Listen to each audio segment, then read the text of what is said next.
Éveiller les consciences sur la mobilité de demain, c'était tout l'enjeu de cette journée conviviale organisée par le groupe Pando sur le site Les Ailes, l'une de ces entreprises basées à la Bresse spécialisée dans la construction de fenêtres et de volets en présence de 500 salariés vosgiens. Vélos, voiturettes, gyropodes électriques, des moyens de transport alternatifs pour encourager le personnel à se tourner progressivement vers le déplacement doux.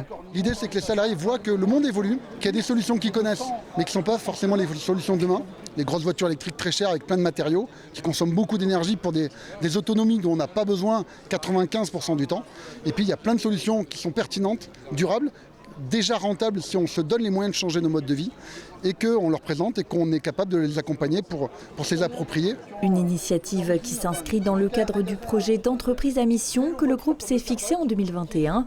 L'idée, concilier ses objectifs économiques avec des valeurs sociales, sociétales et environnementales, d'où l'ambition d'installer de nombreux panneaux photovoltaïques dans les entreprises. L'idée est d'une d'assurer l'autoconsommation par nos outils industriels, donc de permettre que notre activité puisse être alimentée par ces panneaux photovoltaïques, en tout cas en partie, et puis que ces panneaux permettent aussi d'alimenter les bornes électriques qu'on a installées en projection du développement du parc électrique, tant pour nos voitures de l'entreprise et pour les voitures des collaborateurs, et leur permettre d'avoir accès justement à des prix d'électricité qui soient très intéressants, voire prix coûtants, pour les accompagner et les aider dans cette transition qu'on va tous devoir faire vers une mobilité plus durable.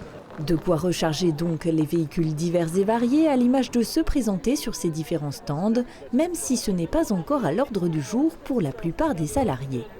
J'ai déjà une hybride électrique que je recharge tous les soirs, donc c'est déjà pas mal. Mais venir en vélo, c'est trop compliqué, j'ai un col et je peux pas. Je prends ma voiture souvent.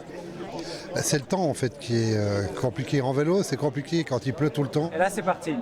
Plus tu pédales vite, plus c'est parti, quoi. Pédaler sous la pluie de bon matin, pas très agréable en effet pour démarrer sa journée de travail. Mais certains se sont penchés sur la question et ont peut-être trouvé une solution avec ce véhicule notamment à mi-chemin entre le vélo et la petite voiture.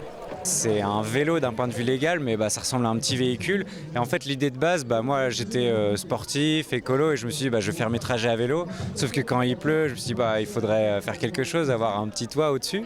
Et voilà, quelques années après, le résultat, de pouvoir pédaler même quand il pleut, même quand il fait froid, et en sécurité.